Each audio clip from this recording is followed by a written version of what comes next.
Vampire Hunter D, Volume 1. Written by Hideyuki Kikuchi.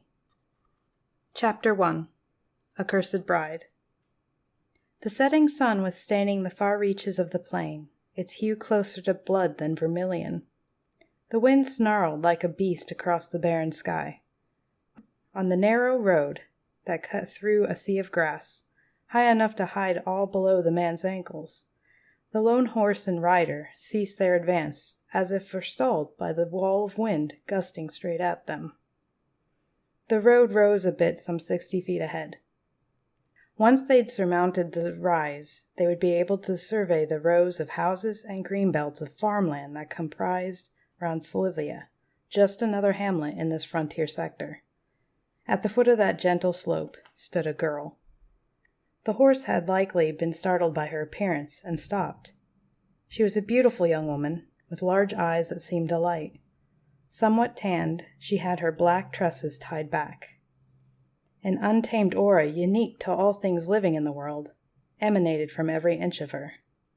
Any man who laid eyes on her, with those gorgeous features like sunlight in summer, would undoubtedly draw his attention to the curves of her physique. Yet below the threadbare blue scarf swathing her neck, she was concealed to the ankles by the ash-gray material of a waterproof cape. Except perhaps for her snug leather sandals and what seemed to be a coiled black whip in her right hand, she wore no necklaces or torques or any other accoutrements that would have lent to her a feminine feel. An old-fashioned cyborg horse lingered at the girl's side. Until a few minutes earlier, the girl had been lying at its feet. Woman of the wild or not, the fact that she noticed a horse and rider, not running but approaching silently amidst the kind of howling wind that would leave others covering their ears, and that she stood her ground meant the girl probably wasn't some farmer's wife or the daughter of a pioneer. Having stopped briefly, the horse soon began walking forward. Perhaps realizing the girl wasn't going to get out of the road, it stopped once again about 3 feet shy of her. For a while there was nothing but the sound of the wind racing along the ground. In due time the girl opened her mouth to speak. "I take it you're a drifter. You a hunter?" Her tone was defiant and full of daring, and yet also a touch worn. The rider sat on his horse but made no answer. She couldn't see his face very well because he had a wide-brimmed traveler's hat low over his eyes, and was covered from the nose down by a scarf. Judging from his powerful frame and the combat utility belt, half revealed from his faded black long coat, it was safe to say he was no seasonal laborer or merchant dealing with scattered villages. A blue pendant hanging just below his scarf reflected the girl's pensive expression, her large eyes fixed on the longsword strapped to his back. Limning an elegant arc quite different from the straight blades cherished by so many other hunters, it spoke of the vast expanses of time and space its owner had traveled. Disconcerted, perhaps, by the lack of response, the girl shouted, "That sword purely for show? If so, I'll take it off you to sell down at the next open market. Set her down." As if to say that if that didn't get an answer out of him, then the time for talking is done. The girl took one step back with her right leg and crouched in preparation. The hand with the whip slowly rose to her side. The rider responded for the first time. "What do you want?" The girl's expression was one of amazement. Though the voice of her opponent was low, and she could barely pick it out over the snarling of the wind, it sounded like the voice of a 17 or 18-year-old youth. "What the hell? You're just a kid. Well, I'm not going to show you any mercy. Show me what you've got." "So you're a bandit, then. You're awfully forthcoming for one." "You dolt! If I was looking for money, you think I'd go after a lousy drifter like you? I want to see how good you are." The wind shot with a sharp snap. The girl cracked her whip. It didn't look like she was doing any more than playing it out lightly with her wrist, but the whip twisted time and again like an ominous black serpent in the light of the setting sun. "Here I come. If you fancy some good eating in the village of Ranslivia, you have to go through me first." The youth remained motionless atop his mount. He didn't reach for his sword or for his combat belt. What's more, when the girl saw how nonchalant he remained when challenged to battle by a good-looking young lady, who gave no reasons but showered him with a murderous gaze, a tinge of consternation rushed into her expression. Letting out a rasp of breath, the girl struck with her whip. The weapon was made from intertwined werewolf bristles, painstakingly tanned over 3 long months with applications of animal fat. A direct hit from it would sunder flesh. What the? The girl leapt back. Her expression changed. Her whip was supposed to strike the youth's left shoulder, but for some reason, just at the instant she saw it hit him, the whip changed direction and shot instead for her own left shoulder. The youth had reversed the vectors of the whip without the slightest injury to himself and turned the attack back upon its source. To grasp the speed and angle of that black snake striking so fast it escaped the naked eye, and have the reflexes to do something about it, was something that defied description. Damn it, you're good! Worked by her right hand, the whip did not strike her shoulder but danced back through the thin air. Yet the girl stood rooted to the spot and made no attempt at a second attack. She realized his fighting skills were as high above hers as the heavens were over the earth. "Out of my way, please," the youth said as if nothing whatsoever had transpired. The girl complied. The youth and his horse passed by her side, and when they'd gone a few steps, the girl once again stepped into the road and shouted, "Hey, look at me!" The instant the youth turned around, the girl grabbed her cape with her left hand and whipped it off in a single motion. For a moment, the venomous glow of twilight seemed to lose its blood-red hue. Clad in not a single stitch, a naked form so celestial none save the goddess Venus herself could have fashioned it, glittered in the breeze. At the same time, the girl extended her other hand and undid her ponytail. Her luxurious raven mane splayed in the wind. Her nakedness alone had been beautiful, but this was truly enchanting. The wind twisted around, bearing nothing but the scent of a woman in the full of her bloom. "Let's try that again." Once more her whip cracked. Through some masterful handling, the single tip whistling toward the youth split into 8 parts just as it was about to strike. Each tip had a separate target, coiling around his neck, shoulders, arm, and chest, with slightly different timing, making a hit much more difficult to avoid than if all struck simultaneously. "You sure fell for that one," the girl laughed. "That's what you get for letting a little nudity distract you." She hollered the words, conceding nothing to the snarling wind. And then, almost disappointed, she suddenly added, "You're the 9th. Looks like I'm out of luck after all. How do you want to play this? You drop the weapon you've got on your back, and the ones around your waist, and I'll have you undone in no time." The reply she received was totally unexpected. "And if I said I wouldn't?" The girl became indignant. "Then you get your choice of how I knock you out. Either I strangle you, or I drag you to the ground. So which of those suits your fancy?" "Neither appeals to me." With his words as her signal to start, the girl concentrated all her might into her right hand. Her power coursed down the whip to the tips, trying to send the youth sailing through the air. But it didn't. In fact, all 8 loops passed right through the youth's body without losing their circular form. "What the?"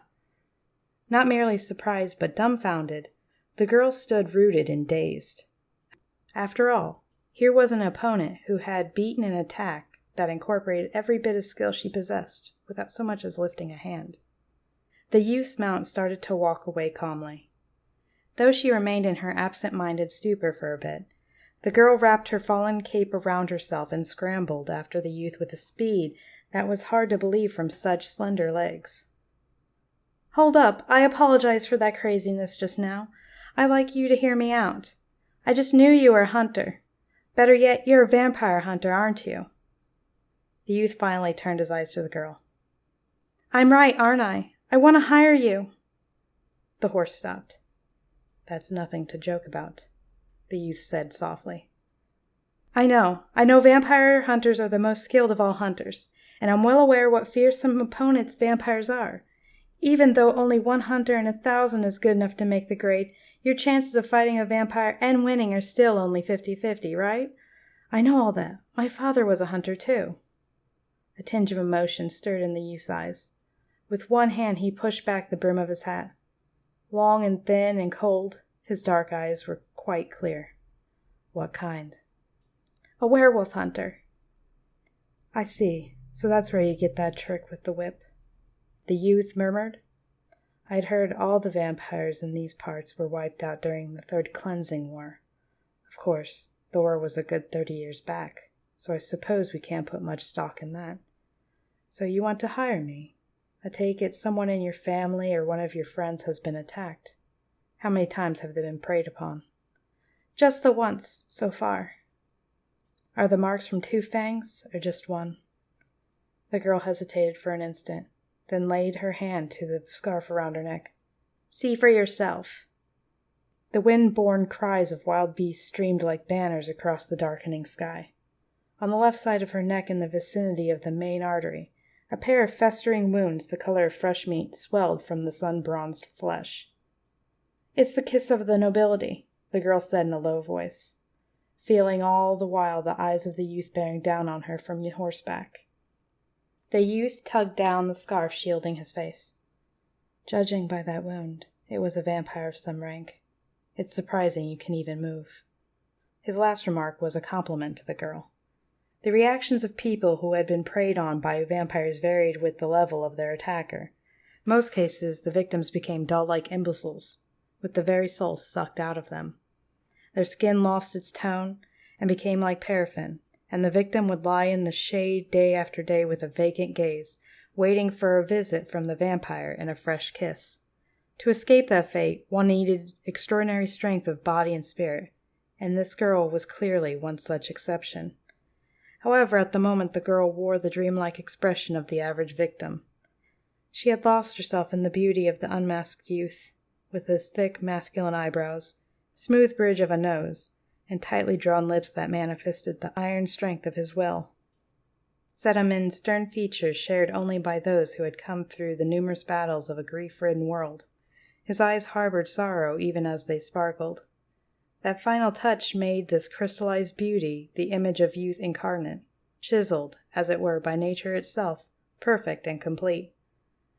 Nevertheless, the girl was shaken back to her senses by something vaguely ominous lurking in the depths of his gaze. It sent a chill creeping up her spine. Giving her head a shake, the girl asked, "So how about it? Will you come with me?" "You said you were knowledgeable about vampire hunters. Are you also aware of the fees they require?" Scarlet tinged the girl's cheeks. Yeah." "You're off for being." The more powerful the supernatural beasts and monsters a hunter specialized in, the more expensive their fees. In the case of vampire hunters, they got $5,000 a day minimum. Incidentally, a 3-meal pack of condensed rations for travelers was about $100. 3 meals a day, the girl said, as if she'd just settled on it. The youth said nothing. Plus what? Me. To do with as you please. A faint smile played across the youth's lips, as if mocking her. The kiss of the nobility is probably preferable to being bedded by the likes of me. The hell it is! Suddenly tears glittered in the girl's eyes. If it comes down to that or becoming a vampire, I have no problem with someone having his way with me. That doesn't have anything to do with a person's worth anyway. But if you must know, No, forget that. It doesn't matter. So how about it? Will you come with me? Watching the girl's face for a while as anger and sorrow churned together, the youth quietly nodded. Very well then. But in return, I just want to be clear on one thing. What? Just name it. I'm a Dhampir. The girl's face froze. This gorgeous man couldn't be. But come to think of it, he was too gorgeous. Is that okay? If you wait a little longer, another hunter may come by. You don't have to do this. Swallowing the sour spit that filled her mouth, the girl offered a hand to the youth. She attempted a smile, but it came out stiff. Glad to have you. I'm Doris Lang. The youth didn't shake her hand. Just as expressionless and emotionless as when he first appeared, he said, Call me Dee. Doris's home was at the base of a hill about 30 minutes at a gallop from where the pair happened to meet. The two of them rode at a feverish pace and arrived there in less than 20 minutes. The second she wrapped up her discussion with Dee, Doris put the spurs to her horse, as if pushed by the encroaching twilight. Not only vampires, but also all the most dangerous monsters and supernatural beasts waited until complete darkness fell before they became active. There wasn't cause to be in such a hurry, but Dee remained silent and followed his attractive employer. Her home was a farm surrounded by verdant prairies that were most likely rendered permanently fertile by the Great Earth Restoration Project 3 millennia earlier. At the center was the main house. Constructed of wood and tensile plastics, the house was surrounded by scattered stables, animal pens, and protein-synthesizing vegetation and orchids consisting mainly of thermoregulators fastened to reinforced sheets of waterproof material. The orchids alone covered 5 acres, and second-hand robots were responsible for harvesting the protein produced there. Hauling it away was a job for the humans.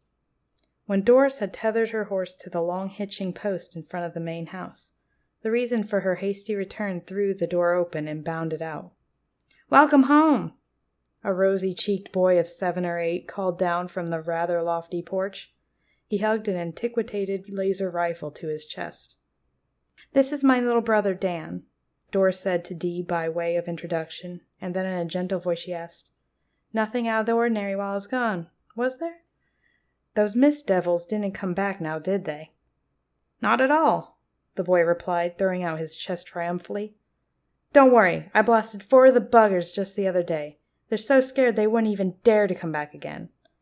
But just supposing they do, I'll fry 'em to a crisp with this baby here." That said, his expression suddenly grew sullen.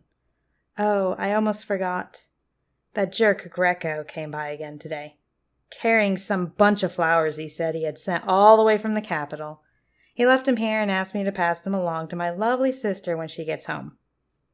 "So what happened to the flowers?" Doris asked with obvious interest. The boy's mouth twisted into a delighted grin. "I chopped 'em up in the disposal unit, mixed in some compost, and fed it to the cows." Doris gave a deep, satisfied nod. "Good job. Today's a big day. We've got company, too."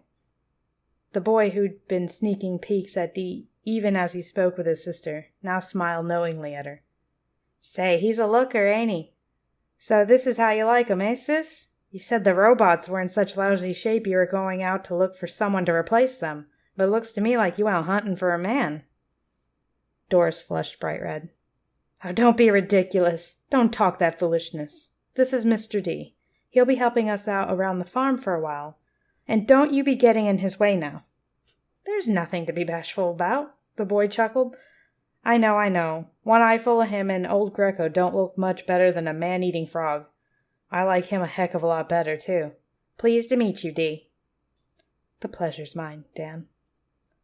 Showing no signs of being bothered by the emotionless tone Dee used even when addressing a child, the boy disappeared into the main house. The pair followed him inside.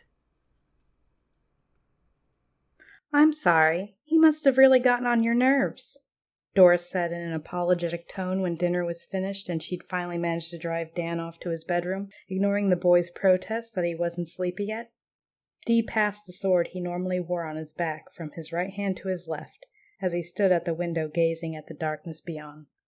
Thanks to the clear weather that had persisted the past 4 or 5 days, the solar batteries on the roof were well charged, and glittering light showered generously on every corner of the room from lighting panels set in the ceiling. Apparently there was something about the inhospitable stranger the boy liked, and he'd planted himself by the man's side and wouldn't leave, imploring him to talk about the capital, or to tell him about any monsters or supernatural creatures he might have slain in his travels. Then, to top it all off, he created quite a commotion when he said his sister was being a pest and grabbed Dee by the arm to try and bring him back to his room, where they could talk man to man all night long.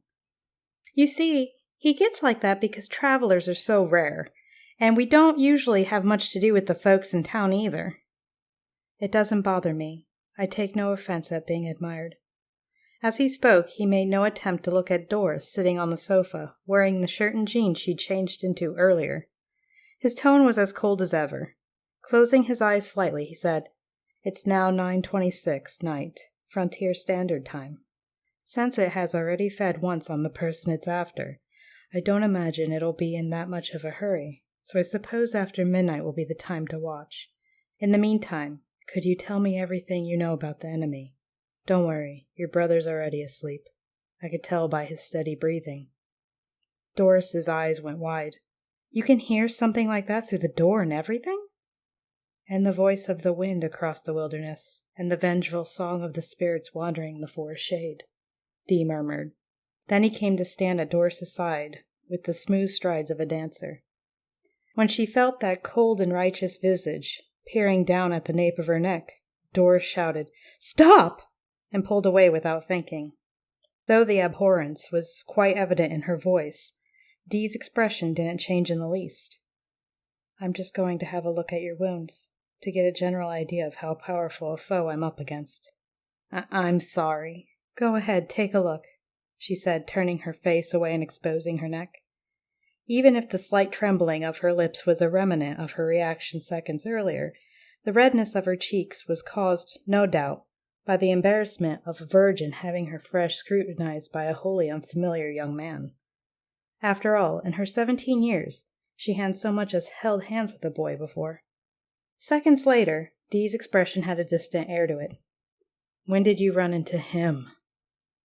Doris breathed a sigh of relief at the sound of his voice, which was entirely without cadence. But why was her foolish heart pounding so? Unaffected by her racing pulse, and gazing raptly at Dee's face all the while, she began to recount the tale of that terrible night in the most composed tone she could muster. It was 5 nights ago. I was chasing a lesser dragon that had slipped onto the farm while we were fixing the electromagnetic barrier and killed one of our cows, and when I finally thought I'd finished it off, it was already pitch black out. To make matters worse, it was near his castle.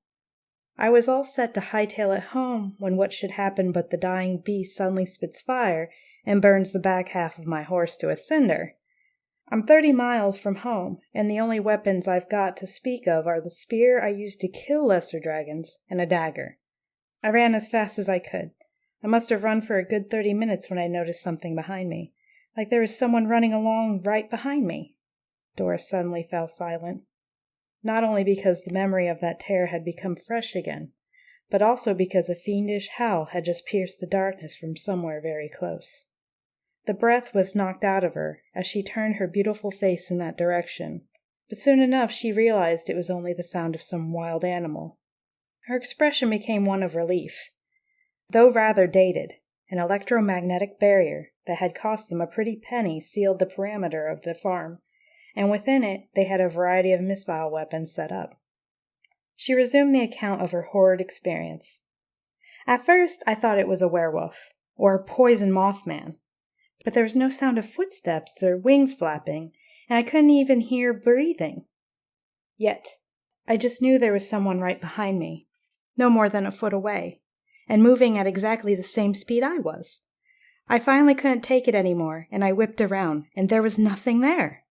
Well, there was for a fraction of a second, and then it circled around behind me again. Memory was sowing terror across the girl's face. She gnawed her lip and tried to force her trembling voice out. Dee said nothing, but remained listening. That's when I started shouting. I told whoever it was to stop hiding behind me and come out that instant. And when I said that, out he came, dressed in a black cape just like I'd always heard. When I saw the pair of fangs poking out over his mean red lips, I knew what he had to be. After that, it's the same old story. I got my spear ready, but then my eyes met his, and all the strength just drained away out of me.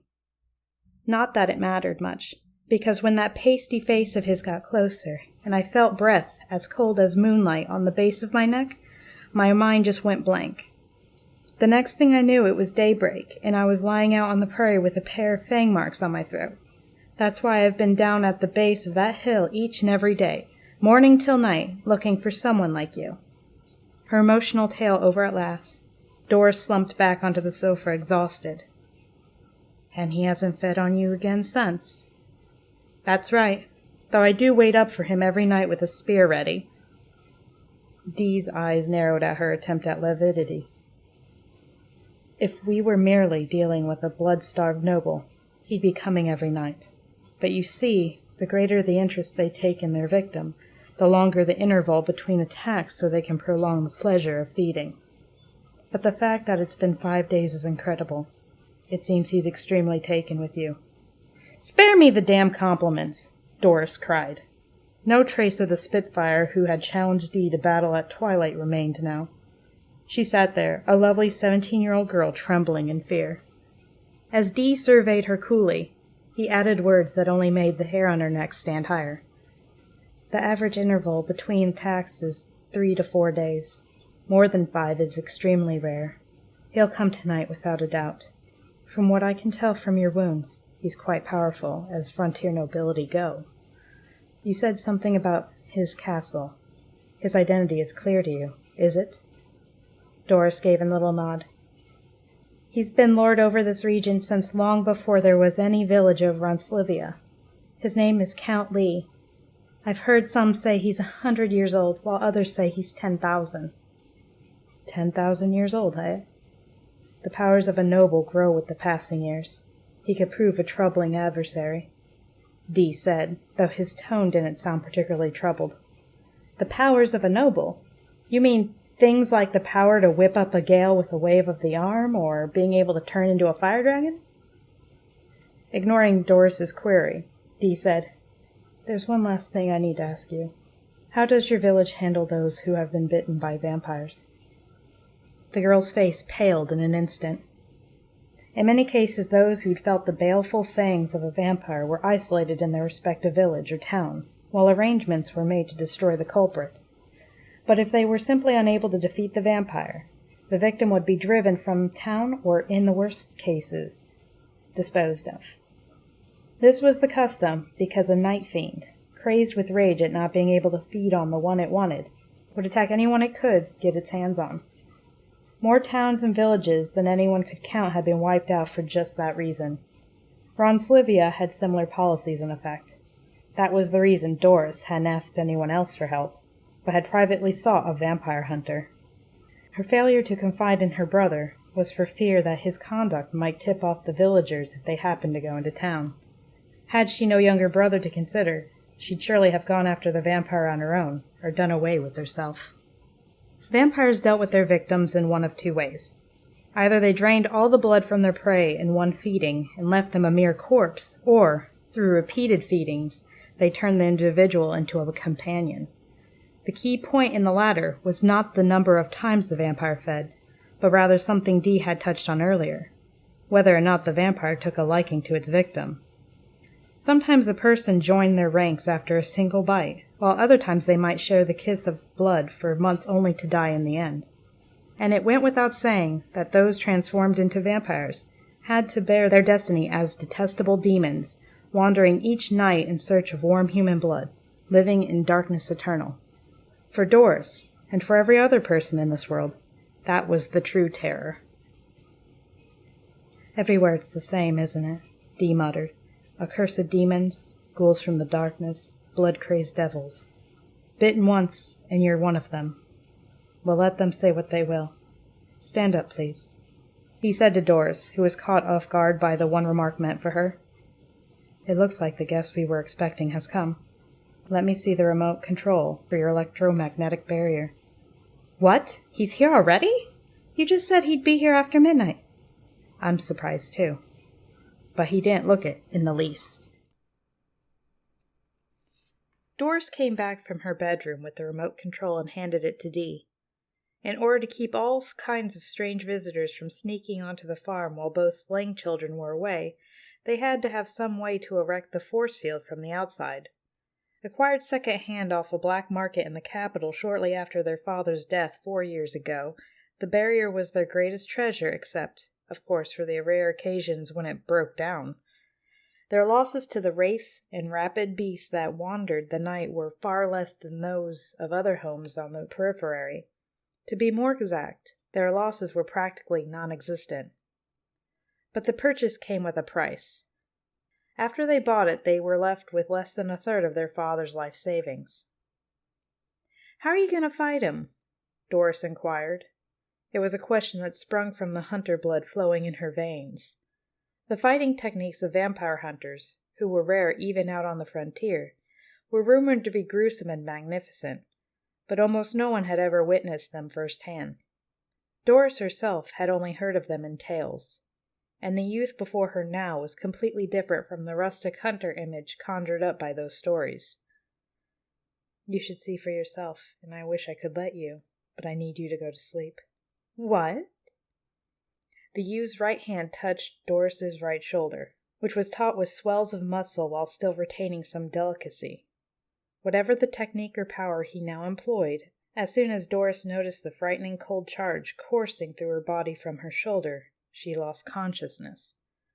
But just before she did, she glimpsed something eerie in the palm of Dee's left hand, or at least she believed she did. She thought she saw something small, of a color and shape she couldn't discern, but whatever it was, it clearly had eyes and a nose and a mouth, like some sort of grotesque face. Apparently confident in the efficacy of his actions, Dee didn't even bother to check if Doris was actually unconscious before leaving the room with his sword over his shoulder. The reason he'd put her to sleep was to prevent her from interfering in the battle that was about to begin.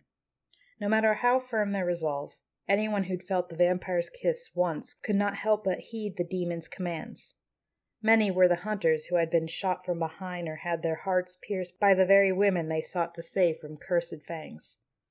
To guard against that, veterans would give the victims a sedative or confine them in portable iron cages. But the extraordinary skill Dee had just displayed with his left hand would have been viewed by even the most veteran of hunters as impossible in all but dreams cast by the fair folk. Once out in the hall, Dee opened the door to Dan's room. The boy snored away peacefully, oblivious to the deadly duel about to ensue. Quietly shutting the door, Dee slipped through the front hall and down the porch steps onto the pitch-black earth. No trace of the midday heat remained now. The green grass swayed in a chilled and pleasant night breeze. It was around September. It was to the great credit of the Revolutionary Army that they hadn't destroyed the dozen weather controllers buried beneath the 7 continents. If not by day, then at least by night the most comfortable levels of heat and humidity for both the nobility and humans were maintained all year long. There were, however, still the occasional violent thunderstorms or blizzards, written into the controllers' programs by some uniformity-hating nobles to recreate the unpredictable seasons of yore. With a graceful stride that was a dance with the breeze, Dee passed through a gate in the fence and went another 10 feet before coming to a stop. Before long there came the depths of the darkness, from the far reaches of the plain, the sound of horse hooves and wagon wheels approaching. Could it be that Dee had heard them even as he talked with the young lady in that distant room? A team of 4 horses in a carriage so black it seemed lacquered with midnight appeared in the moonlight and halted about 15 feet ahead of Dee. The beautifully groomed black beasts drawing it were most likely cyborg horses. A man in a black Inverness cape was seated in the coachman's perch, scrutinizing Dee with glittering eyes. The black lacquered whip in his right hand reflected the moonlight. By the light of the moon alone, Dee could make out a touch of beast in his face and the terribly bushy backs of his hands. The man quickly alighted from the driver's seat. His whole body was like a coiled spring. He even moved like a beast. Before he could reach for the passenger door, the silver handle turned and the door opened from the inside. A deep chill and the stench of blood suddenly shrouded the refreshing breeze. As Dee caught a glimpse of the figure stepping down from the carriage, the slightest hue of emotion stirred in his eyes. A woman? Her dazzling golden hair looked like it would creep along the ground behind her. If Doris was the embodiment of a sunflower, then this woman could be likened to that of a moonflower. Her snow-white dress of medieval styling was bound tight at her waist, spreading in bountiful curves reaching to the ground. The dress was certainly lovely, but it was the pale beauty unique to the nobility that made the young lady seem an unearthly illusion, sparkling as she did like a dream in a shower of moonlight. But the illusion reeked of blood. The flames of a nightmare crackled in her lapis lazuli eyes, and her beckoning lips were red as blood as they glistened damply in Dee's night sight, calling to mind a hunger that would not be sated in all eternity, the hunger of a vampire. Gazing at Dee, the young lady laughed like a silver bell. "Be you some manner of bodyguard? Hiring a knave like you for protection is just the sort of thing a lowly human wretch would do. Having heard from father that the girl who lives here is not only of a beauty unrivaled by the humans in these parts, but that her blood is equally delectable, I came to see for myself. But as I expected all along, there is no great difference between those foolish, annoying little pests." Ghastliness rushed into the girl's face. The pearly fangs that appeared without warning at the corners of her lips didn't escape Dee's notice. "First I shall make a bloody spatter of you, and then I'll drain the humble blood from her till not a drop remains. As you may well know, my father is inclined to make her part of our family. But I will not stand by while the blood of the Lee line is imparted to a good-for-nothing that would stoop to a trick of this sort. I shall strike her from the face of the earth into the waiting arms of the black gods of hell, and you shall accompany her." As she spoke, the young woman made a sweep of her slender hand. Her driver stepped forward. Murderous intent and malevolence radiated from every inch of him like flames licking at Dee's face. "You lowly worms have forgotten your station," his mien seemed to say. "Turncoat scum you are, forgetting the debt you owe your former masters, rebelling against them with your devious little minds and weapons. Here's where you learn of the error of your ways." The transformation had begun. The molecular arrangement of his cells changed, and his nervous system became that of a wild beast born to race across the ground at great speeds. The forelimbs clutching at the earth began to assume a shape more befitting a lower animal. A prognathous jaw formed, and revealed rows of razor-sharp teeth jutting from a crescent-moon mouth that split his face from ear to ear. Jet-black fur sprouted over every inch of him. The driver was a werewolf, one of the monsters of the night resurrected from the dark depths of medieval legend along with the vampires. Dee could tell, just by watching the transformation, which some might even term graceful, that the driver was not one of the genetically engineered and cybernetically enhanced fakes the vampires had spread across the world. A throaty howl blazing with glee of slaughter split the wordless void. With both eyes glittering wildly, the Inverness-wearing wolf lurched up onto his hind feet. This was exactly what made the werewolf a lycanthrope among lycanthropes. For despite its four-footed form, a werewolf's speed and destructive power were greater when it stood erect. Perhaps taking the fact that the youth had stood stock still and not moved a muscle since their arrival to mean he was paralyzed with fright, the black beast crouched ever so slightly. Trusting its entire weight to the powerful springs of its lower body, it leapt over 15 feet in a single bound. 2 flashes more brilliant than the moonlight split the darkness. Dee didn't move. Their werewolf, dropping down on Dee from above with every intention of sinking its iron-shredding claws into his skull, changed course in midair. It sailed over Dee's head as if poised to make another jump, and landed in the bushes a few yards behind the hunter. Staged completely in midair, a jump like that was a miraculous maneuver only possible by coordinating the power of the lungs, the spine, and extremely tenacious musculature for a split second, and it was something werewolves alone could do. Even groups of seasoned werewolf hunters occasionally fell victim to attacks like this because the attack was far more terrible than any rumors the hunters might have heard, and they weren't prepared to counter the real thing. These demonic creatures could strike at their prey from angles and directions that were patently impossible as far as three-dimensional dynamics were concerned, and the attack was entirely silent. However, moans of pain spilled from the beast's throat as it huddled low in the brush. Bright blood welled from between the fingers pressed against its right flank, soaking the grass. Its eyes, bloodshot with malice and agony, caught the blade glittering with reflected moonlight in Dee's right hand as the hunter stood facing it silently. Just as the werewolf was ready to drive its claws home, Dee had drawn the sword over his shoulder with ungodly speed and driven it into his opponent's flank. "Impressive," one of them said, strangely that someone was Dee, who'd been under the impression that he had cleanly bisected the werewolf's torso. Until now, I'd never seen what a true werewolf was capable of. His low voice sowed the seeds of a new variety of fear in the heart of the demonic beast where it lay in the bushes. The beast's legs could generate bursts of speed of 370 miles per hour, almost half the speed of sound. There had been less than a 50th of a second between the time it jumped and its attack on Dee, which meant the youth had been able to swing his sword and split its belly open even more quickly. Worse yet, the werewolf's wound wouldn't close. That wouldn't be so unusual when it was human, but once it assumed the beastly form, the cells of a werewolf's flesh were like single-cell organisms, giving it the regenerative power of a hydra. Cells created more cells, closing wounds instantly. But the blade the werewolf had just tasted made regeneration impossible, though it was probably not due to the blade, but rather the skill of the youth who wielded it. Skin and muscle tissue that could reject bullets weren't showing any signs of regenerating. "What's wrong with you, Garo?" the young lady shouted. "In what form you should be unstoppable. Do not make a game of this. I demand you tear this human apart immediately." Though he heard his mistress scolding him, the werewolf Garo didn't move, partly because of the wound, but also because of the youth's divine skill with a sword. What really tapped the wellspring of horror was the lurid will to kill that gushed from every pore of the youth, just before the werewolf could unleash its deadly attack.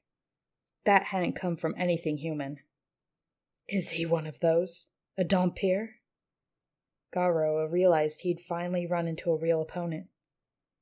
"Your guard is wounded," Dee said softly, turning to the young lady. "If he doesn't come at me again, he might live to a ripe old age. You might too.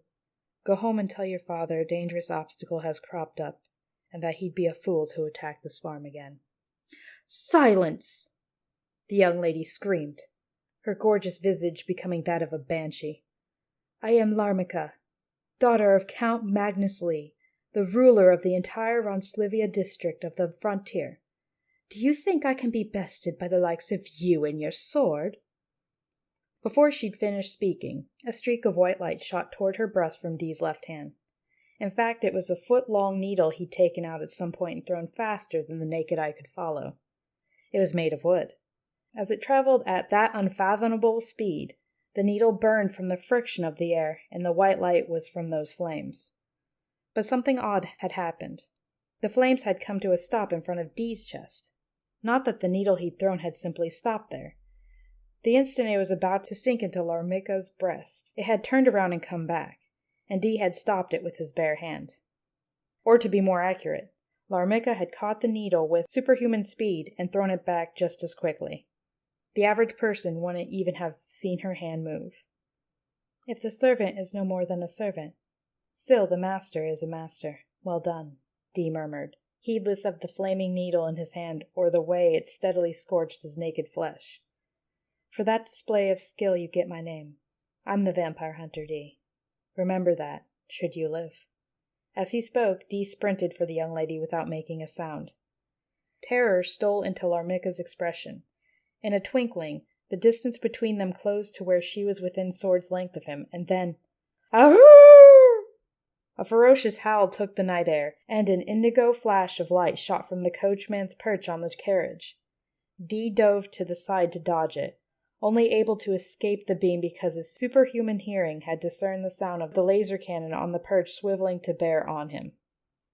The beam pierced the hem of his overcoat, igniting it in pale blue flames. Presumably, the cannon was equipped with voice recognition circuits, and an electronic targeting system that responded to Garo's howls. Avoiding the flashes of blue that flew with unerring accuracy to wherever he'd gone to dodge the last, Dee had no choice but to keep twisting through the air. "Milady, this way!"